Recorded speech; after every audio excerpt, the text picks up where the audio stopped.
Hello friends, welcome to மக்கள் சேவை channel. இன்றைக்கி நம்ம ஒரு முக்கியமான இன்ஃபர்மேஷன் பற்றி தான் பார்க்க போகிறோம்.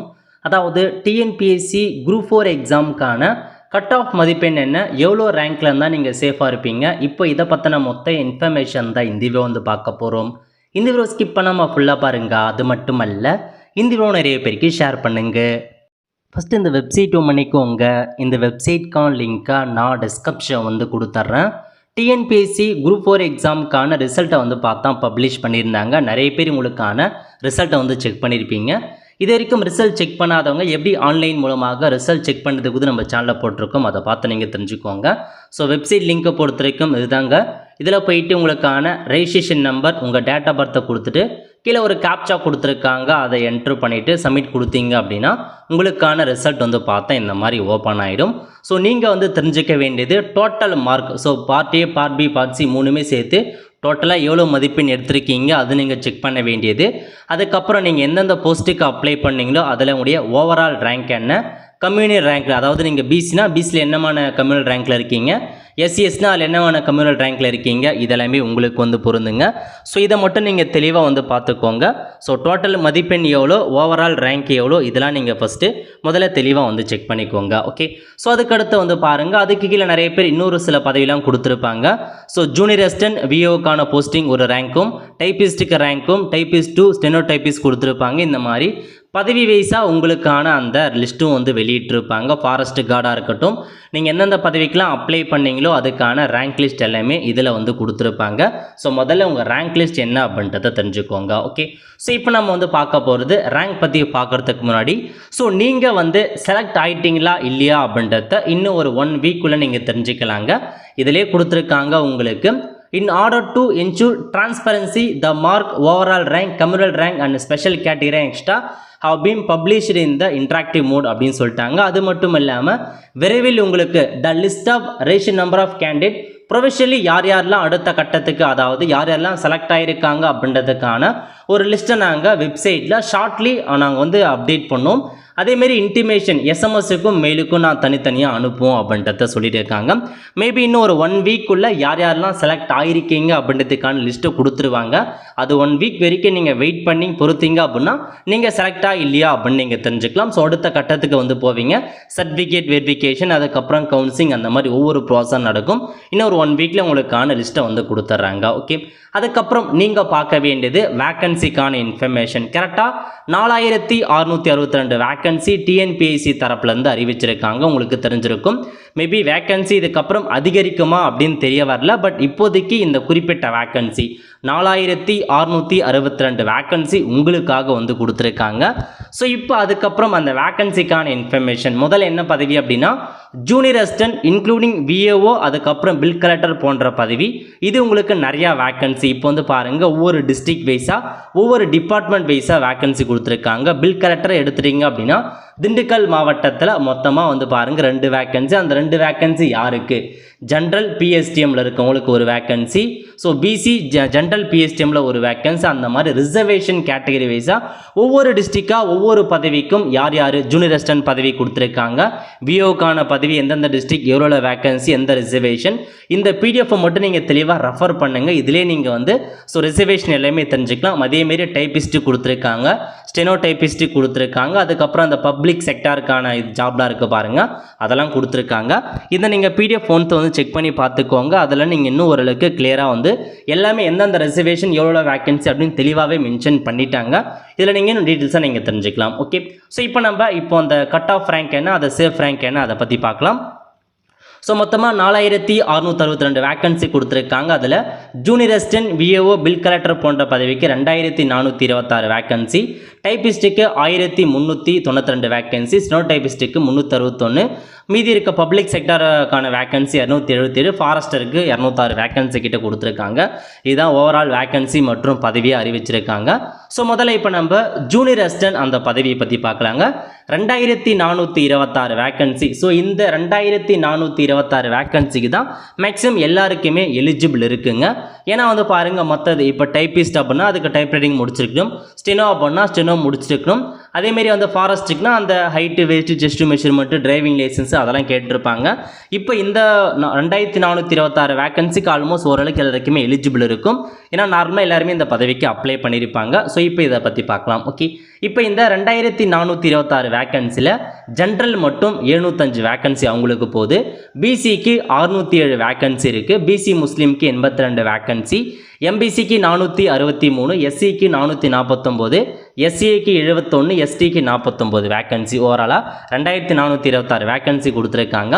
இப்போ உங்களுக்கு கவுன்சிலிங் அப்போ இந்த பதவியை தாங்க ஃபஸ்ட்டு ஃபில் பண்ணுவாங்க. அதாவது junior assistant, VAO, bill collector இந்த பதவிக்கு தான் முதல்ல கவுன்சிலிங் வந்து வைப்பாங்க. ஸோ இப்போ எப்படி வைப்பாங்க அப்படின்னா, இப்போ நீங்கள் ஜென்ரல் கேட்டகரியாக இருக்கீங்க, இந்த பிசி முஸ்லீம், எம்பிசி, எஸ்சிஎஸ்டிங்களாம் தவிர்த்து ஜென்ரல் ஓசி கேட்டகரியாக இருக்கீங்க அப்படின்னா உங்களுக்கு இந்த ஜென்ரல் மட்டும்தாங்க உங்களுக்கு எலிஜிபிள் ஆகும். இது மட்டும் தான் நீங்கள் போட முடியும். ஸோ இப்போ நீங்கள் ஜென்ரலாக இருக்கீங்க அப்படின்னா மொத்தமாக 705 வேக்கன்ஸில் இருக்கீங்க அப்படின்னா ஆல்மோஸ்ட் கிட்டத்தட்ட உங்களுக்கு இந்த 705 அந்த ரேங்க்குள்ளே இருக்கணும். அதாவது ஓவரால் ரேங்க்லேயே நீங்கள் 705க்குள்ளே இருக்கீங்க அப்படின்னா உங்களுக்கு வந்து ஸோ 100% நீங்கள் சேஃப் ரேங்க்கில் இருப்பீங்க. இதில் முக்கியமான இன்ஃபர்மேஷன், இந்த ஜென்ரல் 705 வேக்கன்சியை வந்து பிசியில் இருக்கவங்களும் போட்டி போடுவாங்க, பிசி முஸ்லீமும் போட்டி போடுவாங்க, எம்பிசியும் போட்டி போடுவாங்க, எஸ்சி போட்டி போடுவாங்க, எஸ்டி அந்த மாதிரி எல்லாருமே வந்து இந்த 705 வேக்கன்சிக்கு போட்டி போடுவாங்க. ஓவரால் அதாவது நீங்கள் ஓவரால் ரேங்க்கு ஒரு 700க்குள்ளே இருக்கீங்க அப்படின்னா கண்டிப்பாக நீங்கள் சேஃபாக இருக்குன்னு சொல்லலாம். ஏன்னா இந்த 705 வேக்கன்சியுமே ஸோ டாப் ரேங்க்கில் இருக்காங்க பாருங்கள், ஓவரால் ரேங்க்கில் இருக்காங்க பாருங்கள், அவங்க வந்து முன்னாடி இந்த வேக்கன்சிலாம் எடுத்துப்பாங்க. ஸோ நீங்கள் ஓவரால் ரேங்க் இது வந்து எல்லாருக்குமே பொருந்தும். நீங்கள் பிசி, எம்பிசி, டிஎன்சி, எஸ்சிஎஸ்டி ஓவராலாக இந்த 705 ரேங்க்கில் இருக்கீங்க அப்படின்னா கம்பல்சரி நீங்கள் வந்து பார்த்தா உங்களுக்கு ஜாப் கிடச்சிடும். இந்த பதவி junior assistant, VAO, bill collector இதில் ஏதாச்சும் ஒரு பதவி நீங்கள் எடுத்துக்கலாங்க. ஓவரால் ரேங்க் 705க்குள்ளே இருக்கவங்க ஆல்மோஸ்ட் உங்களுக்கான ஜாப் வந்து கேரண்டினே வந்து சொல்லலாம். இது ஜென்ரலுக்கு போயிடுச்சு. நெக்ஸ்ட்டு பிசியில் மொத்தமாக 607 வேக்கன்சி கொடுத்துருக்காங்க அப்படின்னு வச்சுக்கலாம். உங்களுடைய கம்யூனல் ரேங்க் வந்து 1000க்குள்ளே இருக்குது, ஒரு 1100லேருந்து 1000க்குள்ளே இருக்குது அப்படின்னா ஓரளவுக்கு நீங்கள் சேஃபாக இருப்பீங்க. ஏன்னா வந்து பாருங்கள் மொத்தமாக 607 வேக்கன்சி தான். பட் இந்த 607 வேக்கன்சிலுமே ஒரு 200 பேர், அதாவது 200 பேர் வந்து இதுக்கு எடுத்திருப்பாங்க. ஜென்ரலில் இருக்க 705 வேக்கன்சிக்கு வந்து அவங்க வந்து போயிடுவாங்க. அதனால் உங்களுக்கு வந்து குறைவதற்கான வாய்ப்புகள் இருக்குது. ஸோ நீங்கள் பிசியில் ஒரு 1000 ரேங்க்குள்ளே இருக்கீங்க அப்படின்னா ஓரளவுக்கு சேஃபாக இருப்பீங்க. பிசி முஸ்லீம்க்கு 82 வேக்கன்சி இருக்கா அப்படின்னா நீங்கள் ஒரு 150 ஓவரால் ரேங்க்குள்ளே இருக்கீங்க அப்படின்னா உங்களுக்கு ஓரளவுக்கு சேஃபாக இருக்கும். அடுத்த கட்டத்துக்கு போவீங்க. ஏன்னா இப்போ ஜிடி 75 வேக்கன்சி அப்படின்னா 75 பேர் மட்டும் தான் சைட் பண்ணணும் இல்லை, 1:2 அந்த ரேஷியோ படி தான் செலெக்ஷன் பண்ணுவாங்க. லிஸ்ட்டு கண்டிப்பாக வரும். ஸோ இப்போ பிசி முஸ்லீமில் இருக்கிறவங்களுக்கும் ஒரு 10-15 பேர் வந்து இந்த ஜென்ரலில் இருக்க வேக்கன்சி எடுத்துப்பாங்க. ஸோ மீதி இருக்க ஒரு 150 பேருக்கு சான்சஸ் கிடைக்கும். அதேமாதிரி எம்பிசியை பொறுத்த வரைக்கும் 463 வேக்கன்சி கொடுத்துருக்காங்க அப்படின்னா நீங்கள் எம்எஸ்சி கம்யூனல் ரேங்க்கில் ஒரு 700க்குள்ளே இருக்கீங்க அப்படின்னா ஸோ கண்டிப்பாக உங்களுக்கு எம்பிசியில் வந்து சான்ஸ் கிடைக்கிறதுக்கான வாய்ப்பு இருக்குது. எஸ்சிக்கு 449 வேக்கன்சியில் நீங்கள் எஸ்சியில் ஒரு 600 ரேங்க்கில் இருக்கீங்க அப்படின்னா நீங்கள் ஓரளவுக்கு சேஃபாக இருப்பீங்க. எஸ்சியை பொறுத்த வரைக்கும் 71 வேக்கன்சி, ஒரு 100 ரேங்க்குள்ளே இருக்கீங்க அப்படின்னா உங்களுக்கு வந்து கிடைப்பதற்கான வாய்ப்பு இருக்குது. எஸ்டிக்கு 49 வேக்கன்சி அப்படின்னா நீங்கள் ஒரு 80 ரேங்க்குள்ளே இருக்கீங்க அப்படின்னா உங்களுக்கு வந்து கிடைக்கும். இது வந்து பார்த்தா இந்த ரேங்க்ன்றது உங்களுடைய கம்யூனல் ரேங்க், ஓவரால் ரேங்க் கிடையாது, உங்களுடைய கம்யூனல் ரேங்க்குங்க. ஸோ ஓவரால் ரேங்கை பொறுத்த வரைக்கும் ஒரு 1000 ரேங்க்குள்ளே எல்லா கம்யூனிட்டி சேர்த்து 1000 ரேங்க்குள்ளே ஓவராலாக இருக்கீங்க அப்படின்னா ஓரளவுக்கு ஜாப் உங்களுக்கு சேஃபாக இருக்குங்க. இது வந்து இந்த பதவி, இந்த 2426 பதவி இருக்குது பாருங்கள், அது உங்களுக்கு வந்து பார்த்தீங்க அப்படின்னா ஸோ இந்த அளவுக்கு எல்லாமே வந்து பார்த்தா ஒரு ப்ரொடக்ஷன் தான், எக்ஸாக்டாக இதுதான் அப்படின்ட்டு கிடையாதுங்க. ஓரளவுக்கு உங்களுக்கு சேஃபாக இருப்பீங்க. ஓகே, இதில் முக்கியமான இன்ஃபர்மேஷன் இதில் வந்து பாருங்கள், இப்போ நீங்கள் பிசி அப்படின்னு எடுத்துட்டீங்க அப்படின்னா இந்த பிசியில் உங்களுக்கு உள்ஒதுக்கீடு அப்படின்னு இருக்குது. இந்த 607 வேக்கன்சி பிசி இருக்கவங்க மட்டும்தான் ஓகே. பட் பிசியில் உள்ளார வந்து இன்னும் வேக்கன்சி பிரியுங்க. ஃபார் எக்ஸாம்பிளுக்கு இந்த 607 வேக்கன்சியில் 38 வேக்கன்சி மட்டும்தான் ஜென்ரலுக்கு போகும். 38 வேக்கன்சி ஜென்ரலுக்கு போகும். அதேமாரி இந்த 607 வேக்கன்சியில் பிஎஸ்டிஎம் வச்சுருக்காங்க பாருங்கள், அவங்களுக்கு 20% இடஒதுக்கீடு பிஎஸ்டிஎம்முக்கு போகும். அதேமாரி இந்த 607 வேக்கன்சியில் பெண்களுக்கு 30% இடஒதுக்கீடு பெண்களுக்கே வந்து போயிடுங்க. அதில் பெண்கள் 20% ஜென்ரலும் 10% விடோ இருக்காங்க பாருங்கள், டிஸ்ட்ரிபியூட் விடோ அவங்களுக்கு போகும்.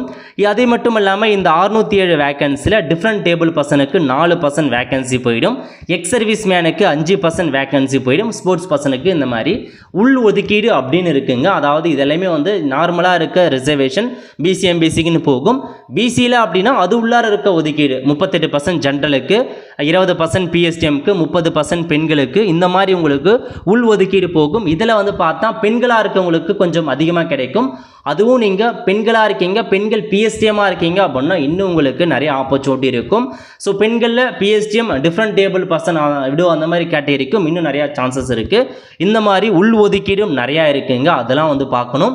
ஸோ எல்லாமே நம்ம கண்டிப்பாக அஃபிஷியலாக வந்து பார்த்தா உங்களுக்கு விடுவாங்க, ப்ரொஃபஷனல் லிஸ்ட்டு அதை நம்ம வந்து செக் பண்ணிக்கலாம், இதை தெரிஞ்சுக்கோங்க. அதேமாதிரி தான் எம்பிசினா இந்த 463 வேக்கன்சி எல்லாருக்குமே போயிடாது.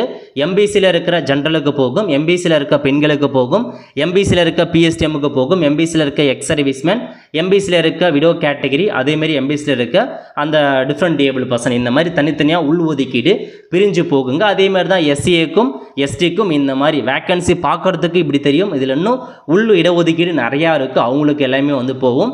ஸோ அதெல்லாம் நோட் பண்ணிக்கோங்க. ஓகே, அதுக்கப்புறம் வந்து பாருங்கள், இப்போ நம்ம ஜென்ரல் ஓரளவுக்கு எப்படி பிரிக்கிறாங்க அப்படின்னு பார்க்கலாம். ஜென்ரலில் 705 வேக்கன்சி இருக்குது அப்படின்னா ஜென்ரலாக இருக்க எல்லாருக்கையும் 341 வேக்கன்சி. இப்போ இந்த ஜென்ரலில் யார் யாருக்கெல்லாம் போகும் அப்படின்னா ஸோ ஆண்கள் பெண்கள் எல்லாருக்குமே போகும். அதுக்கப்புறம் ஜென்ரல் உமனில் 145 வேக்கன்சி, ஜென்ரல் பிஎஸ்டிஎம்க்கு 98 வேக்கன்சி, ஜென்ரல் உமன் பிஎஸ்டிஎம்மில் 35, ஜென்ரலில் வந்து பார்த்தா விடோக்கு பிஎஸ்டிஎம்க்கு 21, எக்ஸ் சர்வீஸ்மேன் அந்த மாதிரி இருக்கவங்களுக்கு 65, அந்த மாதிரி உள் ஒதுக்கீடும் போகும். பிசி எடுத்துட்டீங்க அப்படின்னா 607 வேக்கன்சி இருக்கா அப்படின்னா ஸோ இதில் பிசி ஜென்ரலை பொறுத்த வரைக்கும் எல்லாருமே இந்த 296 வேக்கன்சிக்கு எலிஜிபிள் இருக்குது. இதை தவிர்த்து பிசி உமன் பெண்களுக்கு மட்டும் 120 வேக்கன்சி, இந்த 120 வேக்கன்சி பெண்கள் மட்டும்தான் போட்டி போட முடியும். பிசி பிஎஸ்டிஎம் இருக்க பாருங்கள் 80 வேக்கன்சி, பிஎஸ்டிஎம் இது ஆண்கள் பெண்கள் எல்லாம் யார் பிஎஸ்டிஎம் வச்சிருந்தாலும் இந்த 80 வேக்கன்சி பிஎஸ்டிஎம் வச்சிருக்கவங்களுக்கு போட்டி போடலாம், மற்றவங்க யாரும் வர முடியாது. இதில் வந்து பாருங்கள் பிசி உமன் பிஎஸ்டிஎம்ல ஒரு 38. ஸோ இதில் வந்து பாருங்கள் உமன் பிஎஸ்டிஎம்னா பெண்கள் பிஎஸ்டிஎம் வச்சிருக்கவங்க மட்டும் இந்த 38 வேக்கன்சி. பிசியில் வந்து பாருங்கள் விடோ கேட்டகரி பிஎஸ்டிஎம் வச்சிருக்கவங்க ஒரு 19 வேக்கன்சி, எக்ஸ் சர்வீஸ்மேன் அப்புறம் அந்த டிஃப்ரெண்ட் லெவல் பர்சன் ஒரு 54. அந்த மாதிரி உள் ஒதுக்கீடு உங்களுக்கு வந்து பிரியுங்க. அதேமாதிரி தான் பிசி முஸ்லீம் அப்படின்னா 82 வேக்கன்சியில் பிசி முஸ்லீம் ஜென்ரல் 43, உமனுக்கு 14, பிஎஸ்டிஎம் 10, அந்த மாதிரி உள் இட ஒதுக்கீடு உங்களுக்கு வந்து பிரியும். ஸோ இதெல்லாம் தாங்க உங்களுக்கான இன்ஃபர்மேஷன், எல்லாமே செக் பண்ணி பார்த்துக்கோங்க. ஸோ நெக்ஸ்ட் டைப்பிஸ்ட் பொறுத்த வரைக்கும் இதில் வந்து பாருங்கள், டைப்பிஸ்ட்டை பொறுத்த வரைக்கும் மொத்தமாக 1392 வேக்கன்சி கொடுத்துருக்காங்க. அப்படின்னா டைப்பிஸ்ட் பதவியை பொறுத்த வரைக்கும் நிறையா டாப் ரேங்க்கில் இருக்கவங்க நீங்கள் டைப்பிஸ்ட்டுக்கும் அப்ளை பண்ணியிருப்பாங்க. பட் அவங்க வந்து முன்னாடி இருக்க கவுன்சிலிங்லேயே போஸ்டிங் எடுத்துட்டாங்க அப்படின்னா உங்களுக்கு கீழே இருக்கவங்களுக்கு இன்னும் எலிஜிபிள் இருக்குங்க. ஸோ ஜிடியை பொறுத்த வரைக்கும் 432 வேக்கன்சி ஜென்ரலுக்கு இருக்குது டைப்பிஸ்ட்டுக்கு, பிசிக்கு 368 வேக்கன்சி, பிசி முஸ்லீம் 49 வேக்கன்சி, எம்பிசிக்கு 278, எஸ்சிக்கு 209, எஸ்சிக்கு 41, எஸ்டிக்கு வந்து 15, அந்த மாதிரி டைப்பிஸ்ட்டுக்கு வந்து கொடுத்துருக்காங்க. ஸோ நீங்கள் வந்து டைப்பிஸ்ட்டை வந்து செக் பண்ணி பாருங்கள், எந்தாவது இடத்துல இருக்கீங்க அப்படின்றத நீங்கள் ரேங்கை வச்சு நீங்கள் செக் பண்ணி பார்த்துக்கலாம். உங்களுக்கு எவ்வளோ வரும் வராது அப்படின்றத டிசைட் பண்ணிக்கோங்க. இதிலேருந்து 1:2 ரேஷியோ படினா இதிலேருந்து ஒரு 200 வேக்கன்சி கிட்ட ஆட் பண்ணிக்கோங்க. அத்தனை ரேங்க்கில் நீங்கள் இருக்கணும், ஒரு 600 அந்த மாதிரி இருக்கு உங்களுக்கு கிடைக்கும். அதேமாரி சினோ டைப்பிஸ்ட் எடுத்தீங்க அப்படின்னா 361 வேக்கன்சி, அதில் ரிசர்வேஷன் படி எல்லாமே பிரியுது. இதுலேயும் இட ஒதுக்கீடுலாம் இருக்குது. ஃபாரஸ்ட் எடுத்துட்டேன் அப்படின்னா இப்போ வந்து பாருங்கள் ஸ்போர்ட்ஸ் பர்சனுக்கு ஃபாரஸ்ட் ஜாப்லாம் இருக்குது, வந்து அவங்களுக்கு வந்து பார்த்தா ரிசர்வ் பண்ணியிருக்காங்க ஃபாரஸ்ட் பதவிகளுக்கு. Forest guard 65 vacancy, forest guard with driving licence 37 vacancy, forest வாட்சருக்கு 71 வேக்கன்சி, ஃபாரஸ்ட் வாட்சர் ட்ரைபல் யூத்தில் 33, டோட்டலாக 206 வேக்கன்சி உங்களுக்கு ஃபாரஸ்ட்டுக்கு வந்து போகுது. ஸோ ஃபாரஸ்ட் பதவியை அப்ளை பண்ணவங்களுக்கு ஒரு நல்ல வாய்ப்பு இருக்கும், ஏன்னா நிறைய பேர் வந்து அவ்வளோ அப்ளை பண்ணியிருக்க மாட்டாங்க. ஸோ இந்த மாதிரி இருக்கிறவங்களுக்கு நல்ல ஆப்பர்ச்சுனிட்டி. நீங்கள் ஃபாரஸ்ட்லேயும் ஸ்போர்ட்ஸ் பர்சனாக இருக்கீங்க அப்படின்னா கண்டிப்பாக உங்களுக்கு ஜாப் கிடைப்பதற்கான வாய்ப்புகள் அதிகமாகவே இருக்குது. ஃபாரஸ்ட்டில் ஸ்போர்ட்ஸ் பர்சனுக்கும் ஒதுக்கீடு செஞ்சுருக்காங்க. ஸோ நல்ல ஒரு ஆப்பர்ச்சுனிட்டியாக உங்களுக்கு இருக்கும். இதெல்லாமே தாங்க உங்களுக்கான இன்ஃபர்மேஷன். அதேமாரி பப்ளிக் செக்டாரில் ஒரு 277 வேக்கன்சி, மீதி இதெல்லாம் தவிர்த்து மீதி இருக்க போஸ்டிங் இருக்குது பாருங்கள், அதெல்லாம் வந்து பப்ளிக் செக்டார் டிபார்ட்மெண்ட்டில் வரும் அந்த வேக்கன்சி. ஸோ பேசிக்காக இதெல்லாம் தாங்க உங்களுக்கு நம்ம இப்போதைக்கு ஜூனியர் அசிஸ்டண்ட்டுக்கு மட்டும்தான் சேஃப் ரேங்க் பற்றி பார்த்துருக்கோம். மற்றதுக்கு அப்படியே நீங்கள் கால்குலேட் பண்ணிக்கோங்க. எல்லாமே ஒரு ப்ரொடக்ஷன் தான். நீங்கள் வந்து பார்த்தா இப்போதைக்கு வெயிட் பண்ணுங்கள், ஒரு 1 வீக் வெயிட் பண்ணாவே உங்களுக்கு தெரிஞ்சிடும் நீங்கள் செலக்ட் இல்லையா அப்படின்றத 1 வீக்லேயே தெரிஞ்சிருங்க. அதேமாரி ஆல்மோஸ்ட் இப்போ ஓரளவுக்கு நிறைய பேருக்கு தெரிஞ்சிட்ருக்கும் நம்மள செலக்டர்னு. அவங்க வந்து டாக்குமெண்ட்டை ரெடி பண்ணி வச்சுக்கோங்க, ஏன்னா உங்களுக்கு மெமோ காப்பி அனுப்புவாங்க, அதை வச்சு ஆன்லைன் மூலமாக நம்ம டாக்குமெண்ட் அப்லோட் பண்ணுற மாரி இருக்கும். எல்லா ஒரிஜினல் டாக்குமெண்ட்ஸுமே ரெடியாக எடுத்து வச்சுக்கோங்க. ஸோ இப்போதைக்கு இதுதாங்க உங்களுக்கான இன்ஃபர்மேஷன். ஓரளவுக்கு புரிஞ்சிருக்கிறேன்னு நினைக்கிறேன். ஏன்னா வந்து பாருங்கள், ஒவ்வொன்றுத்துக்கும் ஒவ்வொரு கவுன்சிலிங் நடக்கும்.